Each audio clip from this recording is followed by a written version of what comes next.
કાકાના હે, હા દિનેશભાઈના છે, બરાબર નયનાના, રેશમાના બધા હું જ કરું. હે બીજી શાંતિ બહુ મજામાં એકદમ. એમ ને હમ. આબુ નથી મારા ગામડા બાજુ તમારા ગામડે હમણાં જ આયા હતા અમે, લગભગ મહિના જેવું થયું છે. થરાદ આયા હતા અમે, એક ઓપનિંગ હતું ત્યાં આગળ આયા હતા. ઠાકુરજી ચાનું હમ.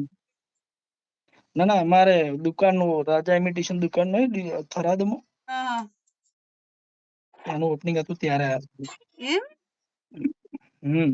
બરાબર દેવિકાબેન ને મેં એમના ઘરે આયા હતા હમણાં, લગભગ 2 મહિના પહેલા જ આયા હતા. એમનું સોંગ મેં જ કર્યું હતું. એવું એમ હમ.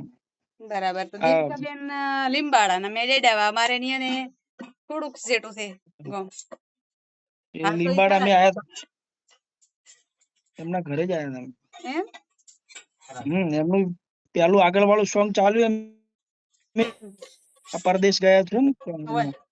આ બેસ ગીત એકદમ. હા પરદેશ ગયો પરદેશી થઈ રહ્યો એમ હા, એમાં મેં જ કર્યું હતું. એમ ઈ ગીત મને લખીને આલ્યું હતું પરવીન ભાઈએ, પણ પાછ લગન ગાળો વાતો રહ્યો મને કે તમને હું બીજું લખી આલું કે ઈ દેવિકાબેન ને આલું. મેં કીધું હાલો. એ ચોમાસું હતું ને અમે કર્યું હતું શૂટ. પરવીન ભાઈ બારી રહ્યા નું લખેલું હતું ને હા, એમનું જ હતું. અમે આવા એક દાડો રેકોર્ડિંગ કરવા તમારા સ્ટુડિયો. આવો દિવસ ટાઈમ લઈને ચલો. હા એ હારું હો. ટાઈમ છે ઓલે પરમ દિવસે આવો હવે તો તમે ઓળખો પાડો. ઓળખો તો વિડીયો દેખાય એટલે બધા સેદ જ લાગે ની. દેખો મોહન મુ કદી ખોટો ના કરો કોઈ યાદ ના ના તમને સાચી વાત. ભેટારો કરાવો તો મજબૂત કરાવો.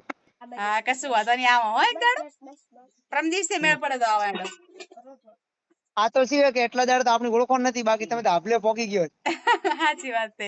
ઈ તો રોમા ધણી બધું મોકરશે આપલે. હજી મારે તો ને વિક્રમ ઠાકોર થી મેળવવા જિગ્નેશ કવિરાજ થી ઘણા થી પરમિશન વિક્રમ ઠાકોર થી પરમિશ આવવાનો ઓઠી વાત કરાવો તમને હું. હા કશું વાંધો નહીં વાત કરાવ તો આપણે હરુબરુ મળવા જાશો ને એમાં શું. ના ના હવે બધું રેડી થશે, તમે ટેન્શન ન લો. એ હારું ભલે તાર હો. એ હા. વિડિયો પૂછ્યો.